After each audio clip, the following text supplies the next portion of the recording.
makna untuk menekankan jika informasi atau ide itu sudah disampaikan dan sudah dipahami. Nah, komunikasi itu belum terjadi ketika informasi atau ide tadi yang sudah disampaikan itu belum dipahami oleh si penerima. Nah, ada contoh di suatu tempat kerja yaitu Menion Innovation yang tempat kerjanya itu ramai dan berenergi tinggi. Nah, otomatis tempat kerja itu membutuhkan sebuah komunikasi karena mereka menyediakan sebuah informasi yang dibutuhkan oleh karyawan. Nah, karyawan itu kan bekerja secara berpasangan. Nah, jadi mereka pasti membutuhkan komunikasi antar satu sama lain. Nah, ketika mereka bekerja berdampingan, berpasangan, dan berbagi komputer di satu ruangan, nah di akhir setiap minggu ini mereka tuh saling berbagi antara pekerja veteran dan magang. Nah, pekerja veteran ini tuh membagi pengalaman dan pengetahuannya yang sebelumnya sudah pernah dilakukan. Lalu pekerja magang ini tuh berbagi hal-hal baru yang sudah dilaksanakan di kelas, lalu mempraktikannya langsung di tempat kerjanya. Nah, menurut CEO tempat kerja itu sendiri, dia percaya bahwa berbagi informasi yang berkelanjutan antar karyawan ini dapat menghasilkan pekerjaan yang berkualitas tinggi dan produktivitas yang lebih tinggi, serta meningkatkan moral untuk karyawan. Lalu, hal yang perlu diingat adalah ketika komunikasi yang baik itu sering sekali keliru didefinisikan oleh komunikator sebagai persetujuan terhadap pesan. Nah, alih-alih pemahaman yang jelas tentang pesan tersebut, jika seseorang itu tidak setuju dengan kita, lalu kita berasumsi bahwa orang tersebut tidak sepenuhnya memahami posisi kita. Dengan kata lain, itu banyak dari kita itu mendefinisikan komunikasi yang baik sebagai penerima pandangan kita. Nah, namun dapat dijelaskan, dapat dipahami juga bahwa maksud kita dan tidak setuju dengan apa yang mereka katakan. Nah, poin terakhirnya ini adalah ketika ingin menyampaikan sesuatu tentang komunikasi adalah bahwa komunikasi ini tuh mencakup sebuah interpersonal. Lalu ada juga komunikasi antara dua orang atau lebih dan komunikasi organisasi yang mencakup semua pola jaringan dan sistem komunikasi dalam suatu organisasi. Lalu selanjutnya ada fungsi komunikasi, di mana komunikasi ini memiliki 4 fungsi utama dalam organisasi. Yang pertama adalah kontrol, 2 motivasi, ketiga adalah ekspresi emosi, dan yang keempat adalah informasi. Nah, seperti yang terlihat pada kepemimpinan Kevin di Kanada, nah komunikasi ini yang efektif itu mendukung keterlibatan karyawan dan keberhasilan bisnis. Nah, komunikasi ini mengendalikan perilaku melalui aturan formal maupun tekanan sosial informal, lalu serta untuk memotivasi berbagai karyawan dengan menjalankan tugas, tujuan, dan umpan balik mereka, lalu juga menyediakan sarana bagi anggota kelompok untuk mengekspresikan perasaan dan untuk mematuhi atau memenuhi kebutuhan sosial, lalu juga serta memberikan informasi yang diperlukan individu dan tim untuk menyelesaikan pekerjaannya.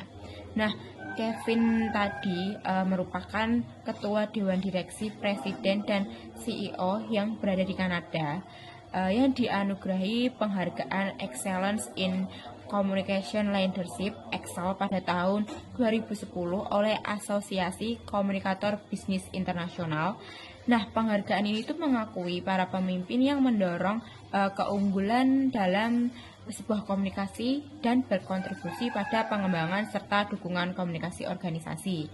Nah, nominasi penghargaannya itu menyatakan bahwa Kevin itu telah menjadi pendukung komunikasi sejak lama.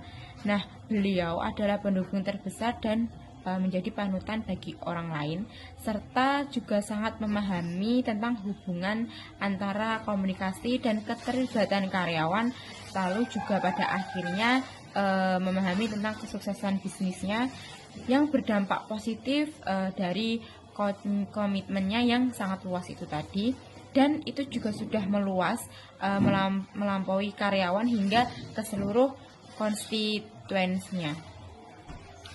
Lalu komunikasi itu tadi kan berfungsi untuk mengendalikan perilaku karyawan. Itu ada dalam beberapa cara. Karena kan organisasi tadi kan memiliki suatu hierarki, wewenang dan pedoman formal yang diharapkan itu dapat dipatuhi oleh karyawan. Nah, misalnya ketika karyawan itu diharuskan menyampaikan keluhan terkait pekerjaannya kepada para atasan secara langsung, secara tatap muka. Nah, mereka tuh mengikuti deskripsi pekerjaan mereka atau mematuhi kebijakan perusahaan. Lalu komunikasi itu tadi digunakan untuk mengendalikan, lalu juga untuk sebuah mengekspresikan perasaan atau emosional mereka untuk memenuhi kebutuhan sosial yang akhirnya para individu itu atau para kelompok itu saling membutuhkan informasi untuk menyelesaikan sesuatu dalam organisasi. Makanya informasi itu dapat menghasilkan suatu komunikasi, atau komunikasi itu dapat menyampaikan suatu informasi karena memang saling berketerkaitan. Dan selanjutnya komunikasi itu juga berfungsi untuk memotivasi dengan menjelaskan kepada karyawan apa sih yang harus dilakukan oleh mereka dan seberapa baik kinerja mereka, dan apakah kinerja mereka itu bisa ditingkatkan lagi dari yang sebelumnya. Lalu apakah kinerja mereka itu sudah benar-benar sudah baik, sudah optimal atau belum. Nah, makanya komunikasi itu diperlukan saat karyawan itu menetapkan tujuan spesifik untuk berupaya mencapai sebuah tujuan bersama, dan juga pasti akan menerima umpan balik tentang kemajuan pencapaian tujuan mereka. Selanjutnya adalah metode komunikasi interpersonal, di mana komunikasi efektif ini menuntut adanya tujuan yang jelas serta proses penyampaian pesan dari pengirim ke penerima melalui pengodean, penyaluran, dan penguraian pesan yang semuanya itu rentang terhadap sesuatu yang dapat mengganggu pemahaman. Nah, oleh karena itu, manajer itu harus memiliki metode komunikasi yang tepat dengan mempertimbangkan kebutuhan pengirim, karakteristik pesan, saluran, serta penerima. Nah, itu dapat menggunakan 12 kriteria seperti contohnya adalah umpan balik, di mana yang ditanyakan adalah seberapa cepat sih penerima itu dapat menanggapi pesan. Lalu ada juga kapasitas kompleksitas, di mana apakah metode tersebut tuh dapat memproses pesan yang kompleks secara efektif. Lalu juga ada potensi luas, di mana beberapa banyak pesan itu yang berbeda itu dapat disampaikan menggunakan metode ini. Lalu juga ada kerahasiaan, di mana apakah komunikator itu cukup yakin bahwa pesan mereka itu hanya akan diterima oleh apa yang mereka tuju. Lalu ada kemudahan dalam pengkodean, di mana apakah pengirim ini tuh menggunakan saluran ini dengan mudah atau dengan cepat atau malah sebaliknya. Lalu juga ada batas waktu dan ruang, di mana apakah mereka ini perlu berkomunikasi pada waktu yang sama dan di ruang yang sama. Lalu ada biaya, di mana seberapa banyak sih pengeluaran atau biaya yang akan digunakan untuk menggunakan metode ini. Lalu juga ada kehangatan interpersonal, di mana menyampaikan seberapa kehangatannya baik di mode ini. Lalu juga ada formalitas, di mana jumlah formalitas yang dibutuhkan. Lalu ada dapat dipindai, di mana apakah metode ini tadi itu memungkinkan pesan untuk dijelajahi atau dicari untuk mendapatkan informasi yang lebih relevan. Lalu juga ada waktu konsumsi, di mana apakah pengirim dan penerima yang paling banyak itu mengendalikan kapan pesan ini tuh ditangani. Nah, bagian penting dari komunikasi interpersonal itu adalah komunikasi nonverbal, yaitu komunikasi yang disampaikan tanpa ada kata-kata. Contohnya saja bahasa tubuh, yaitu mengacu pada gestur, ekspresi wajah, gerakan tubuh. Yang lainnya itu menyampaikan sebuah makna sebenarnya, walaupun kita tidak berbicara, tapi dari gestur tubuhnya itu sebenarnya sudah menyampaikan sebenarnya kita tuh kenapa, sudah ada maknanya tersendiri. Lalu seseorang yang mungkin contohnya menggerutkan kening itu biasanya mengatakan contoh sesuatu yang berbeda dari orang yang tersenyum. Jadi kan berbeda. Orang yang mengurutkan kening itu tadi kan bisa jadi kayak mungkin orangnya lagi capek atau lagi memendam amarah. Berbeda kan dengan orang yang tersenyum. Bahkan orang yang tersenyum pun juga sepertinya juga nggak semuanya memiliki makna yang baik gitu. Lalu ada juga gerakan tangan, lalu ada ekspresi wajah yang lain, dan gestur lainnya yang dapat mengkomunikasikan emosi. Jadi seperti sudah bisa mengekspresikannya menggunakan mimik wajah itu tadi. Nah, mengetahui makna di balik gerakan tubuh seseorang dan belajar bagaimana cara menampilkannya yang terbaik, ini juga manajer itu perlu mempelajari atau mengingat bahwa saat kita berkomunikasi, komponen nonverbal itu tadi adalah juga akan memberikan dampak yang besar. Bukan apa yang dapat kita katakan saja, tapi kita juga bisa tapi bagaimana cara kita mengatakannya. Jadi itu merupakan dampak yang besar ketika kita salah mengartikan atau salah memaknai itu. Selanjutnya yaitu komunikasi interpersonal yang efektif. Komunikasi interpersonal efektif yaitu kemampuan menyampaikan pesan secara jelas, tepat, dan dapat dipahami oleh penerima, sehingga menghasilkan pengertian yang sama antara pengirim dan juga penerima pesan.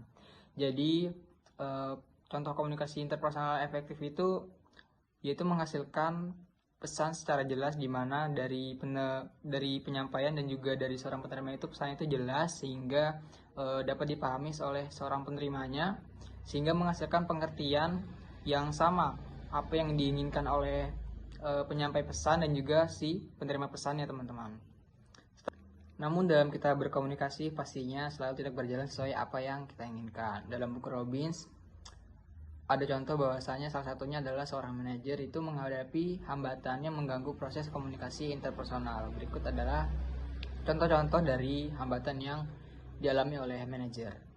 Hambatan yang pertama yaitu penyaringan atau pengubahan adalah sebuah trik manipulasi informasi yang disengaja agar tampak lebih menguntungkan bagi si penerima pesannya. Yang kedua yaitu emosi. Emosi di sini yaitu perasaan si penerima pesan saat menerima pesan itu mempengaruhi cara ia menafsirkannya. Jadi contoh misalkan seorang atasan itu memberi sebuah pesan kepada si penerima ini, tetapi si penerima ini lagi tidak terkontrol emosinya. Nah, itu juga menjadi salah satu faktor bagaimana si penerima itu menyikapi pesan yang ia terima. Jika memang dia lagi brok gitu, sehingga itu bisa mempengaruhi pesan yang akan disampaikan ke selanjutnya. Yang ketiga yaitu kelebihan informasi. Nah, pada bagian ini terjadi ketika jumlah informasi yang diterima seseorang itu melebihi kemampuan untuk memprosesnya. Apa yang terjadi jikalau seorang penerima pesan itu memiliki pesan yang terlalu banyak? Yang pertama yaitu bisa mengakibatkan pesan bisa diabaikan. Kedua yaitu hanya dibaca sepintas saja. Kemudian salah dimengerti karena terlalu banyak pesan sehingga mereka bingung untuk menafsirkannya satu-satu. Kemudian bisa tidak ditanggapi, teman-teman. Yang keempat yaitu sikap defensif.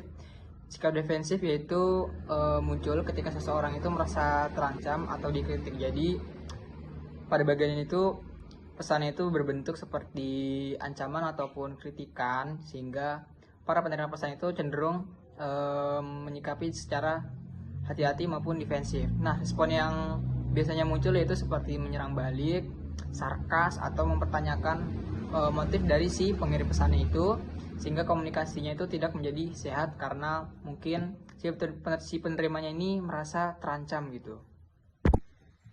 Selanjutnya yaitu bahasa. Seperti yang kita tahu bahwasanya dalam sebuah organisasi itu karyawan, manajer maupun atasan itu memiliki latar belakang yang berbeda dan juga pola bicara yang berbeda-beda.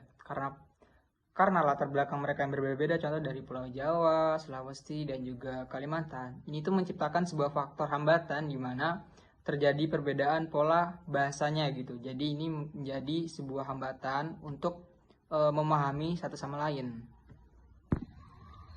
Yang terakhir yaitu budaya nasional.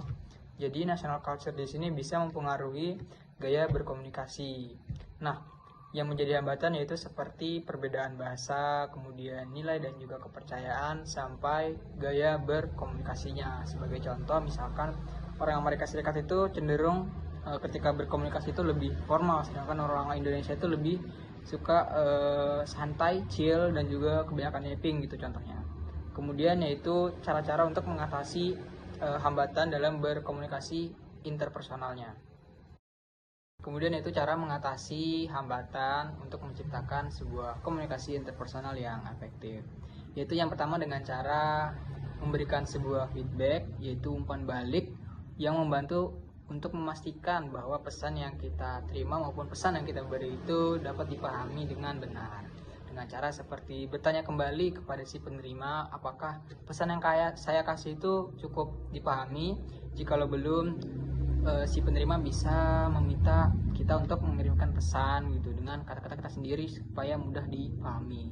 Yang kedua yaitu dengan cara menyederhanakan bahasa, karena kita tahu bahwasanya dalam sebuah organisasi itu budaya culture dan juga latar belakang dari individu di dalam sebuah organisasi itu pasti berbeda-beda, sehingga karena bahasa itu menjadi sebuah penghalang, manajer itu perlu menyesuaikan bahasa berdasarkan si penerima pesan. Jadi kita tuh menyesuaikan bagaimana sih bahasa si penerima pesan itu sehingga mudah dipahami, dengan seperti hindari istilah-istilah yang mungkin sulit dipahami si penerima, kemudian menggunakan bahasa yang formal dan juga jelas dan juga mudah dipahami, kemudian juga menyesuaikan pesan berdasarkan bahasa si penerima. Yang ketiga yaitu mendengarkan secara aktif. Jadi si penerima itu bukan hanya sekedar mendengarkan, tapi juga menelaah dan juga memahami apa isi pesan dari si pemberi pesan itu, dengan cara seperti fokus dan juga tidak menyela apa yang sedang disampaikan, kemudian menunjukkan empati bagaimana si penerima itu sudah berusaha untuk memberikan sebuah pesan kepada kita dan juga menghargai effortnya lah begitu. Kemudian memberikan respon bagaimana ketika kita tuh kurang paham dalam apa yang disampaikan si pemberi pesan itu, kita bisa memintanya untuk mengulangi pesan agar kita tuh lebih paham lagi. Terakhir yaitu mengendalikan emosi. Kita semua tahu bahwasanya emosi merupakan salah satu faktor yang bisa mengganggu akurasi sebuah pesan, baik si penerima maupun si pemberi pesan. Yang dapat kita lakukan yaitu yang pertama adalah hindari berkomunikasi saat kita lagi marah, stres maupun bad mood. Jadi jikalau kita lagi didesak oleh manajer maupun lagi ditelepon, kita bisa meminta waktu luang untuk mencari sedikit keterangan agar pikiran kita tuh lebih fresh dan juga chill. Kemudian kita bisa berusaha menggunakan pendekatan yang lebih tenang dan juga profesional dalam menerima sebuah pesan, agar pesan yang kita beri itu lebih sesuai dan jelas sesuai dengan apa yang disampaikan oleh si pemberi pesan. Selanjutnya ada komunikasi organisasi. Komunikasi organisasi sangat penting dan bersifat dua arah, terutama dalam konteks manajerial. Nah, komunikasi organisasi ini dibagi menjadi dua jenis, yaitu komunikasi formal dan komunikasi non-formal. Mari kita bahas lengkapnya. Yang pertama ada komunikasi formal. Komunikasi formal adalah komunikasi yang terjadi sesuai dengan struktur organisasi. Contohnya itu seperti manajer memberikan tugas kepada karyawan, karyawan melaporkan masalah kepada manajer. Nah, komunikasi ini mengikuti aturan, prosedur, memiliki tujuan yang jelas dan jalur hierarki yang resmi. Yang kedua ada komunikasi non-formal atau informal. Komunikasi informal tidak mengikuti struktur resmi organisasi. Contohnya seperti karyawan mengobrol di ruang istirahat, bertemu di lorong, berinteraksi saat olahraga di fasilitas kantor. Nah, komunikasi ini tidak memiliki tujuan yang jelas dan dapat digunakan untuk saling mengenal satu sama lain. Selanjutnya ada arus-arus komunikasi. Arus-arus komunikasi ini terbagi menjadi 4 jenis. Yang pertama ada komunikasi ke bawah. Komunikasi ke bawah adalah komunikasi yang mengalir dari manajer ke karyawan. Bisa digunakan untuk memberikan informasi, instruksi, arahan, kebijakan, evaluasi, dan tujuan kerja. Contohnya adalah manajer memberi instruksi kerja kepada karyawannya. Yang kedua ada komunikasi ke atas. Komunikasi ke atas ini adalah komunikasi yang mengalir dari karyawan ke manajer. Bisa digunakan untuk memberi informasi tentang perasaan karyawan, laporan kerja, masalah, serta ide perbaikan. Contohnya adalah seperti laporan kerja, kotak saran, survei sikap, diskusi manajer, dan karyawan. Yang ketiga ada komunikasi lateral. Komunikasi ini adalah komunikasi yang terjadi antara karyawan pada tingkat organisasi yang sama. Diperlukan untuk koordinasi cepat, terutama dalam tim lintas fungsi. Potensi masalah muncul jika keputusan lateral tidak diinformasikan kepada atasan. Contohnya yaitu staf admin keuangan dan staf admin HR berdiskusi untuk menyusun jadwal training karyawan.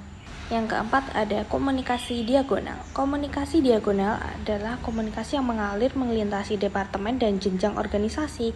Keuntungannya yaitu cepat dan efisien, terutama didukung oleh email. Contohnya adalah staf IT menghubungi kepala bagian keuangan untuk meminta data terkait anggaran pembelian software. Selanjutnya ada jaringan komunikasi organisasi. Dalam organisasi, alur komunikasi vertikal dan horizontal dapat membentuk pola tertentu yang disebut jaringan komunikasi. Terdapat 3 jaringan komunikasi yang umum. Yang pertama ada jaringan rantai. Jaringan rantai adalah komunikasi yang mengikuti rantai komando formal. Informasi mengalir dari atas dan ke bawah sesuai hierarki, cocok untuk struktur organisasi yang jelas dan teratur. Yang kedua ada jaringan roda. Semua komunikasi terpusat pada satu pemimpin atau pusat kontrol. Pemimpin menjadi penghubung utama seluruh anggota, efektif untuk keputusan cepat. Tetapi kepuasan anggota rendah karena komunikasi hanya satu arah. Yang ketiga ada jaringan semua saluran.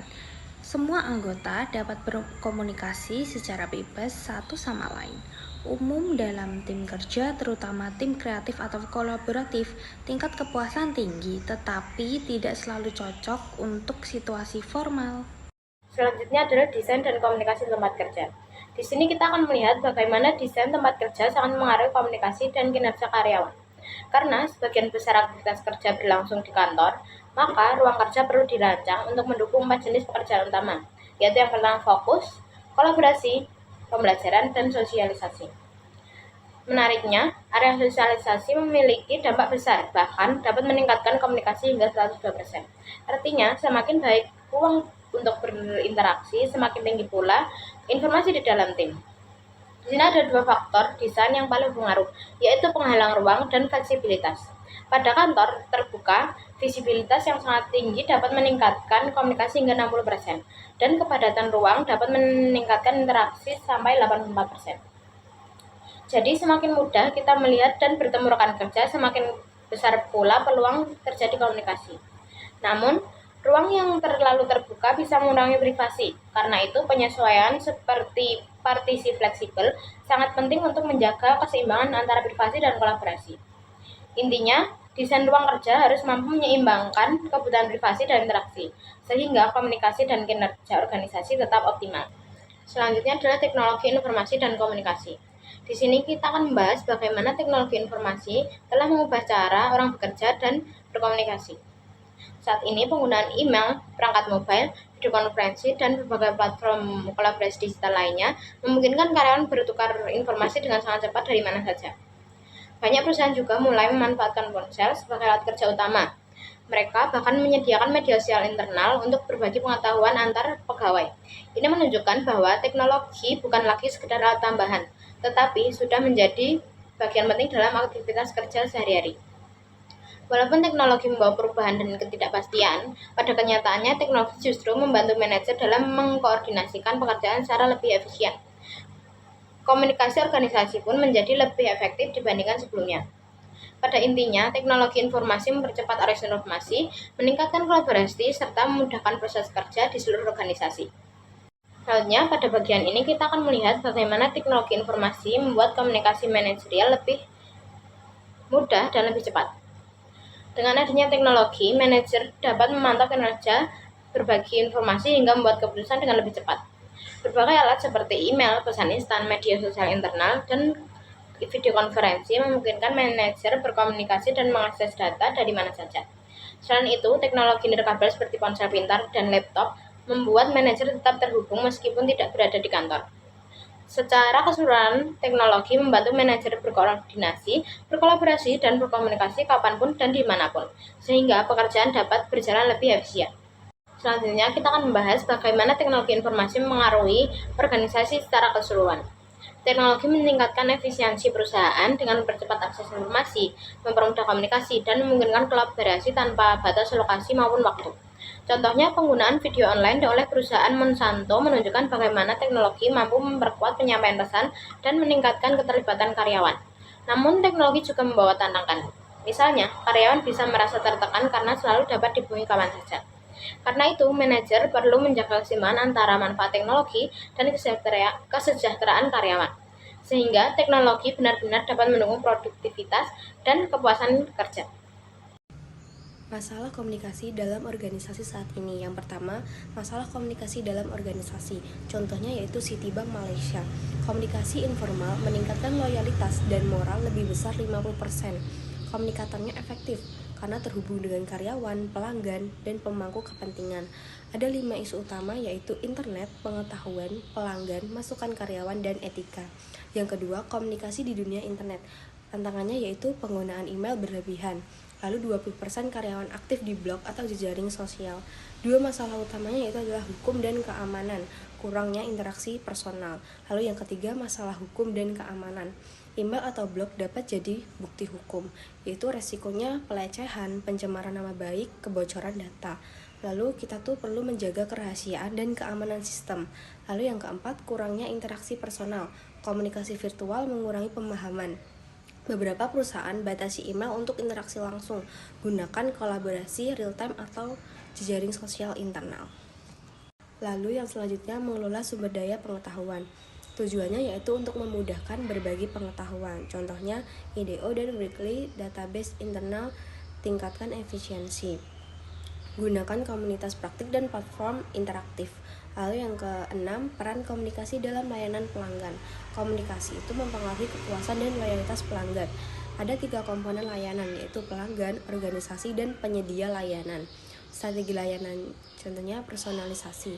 Contoh, Ritz-Carlton. Lalu yang ketujuh, masukan dari karyawan. Contoh Nokia, blog hub terbuka untuk ide dan keluhan. Kotak saran tradisional sering tidak efektif, perlu saluran masukan beragam dan transparansi. Lalu yang terakhir, komunikasi etis. Komunikasi etis itu yaitu adalah benar, lengkap, dan tidak menipu. Komunikasi tidak etis, manipulasi data, plagiarisme, distorsi, dan gunakan pedoman etika dan evaluasi dampak pesan.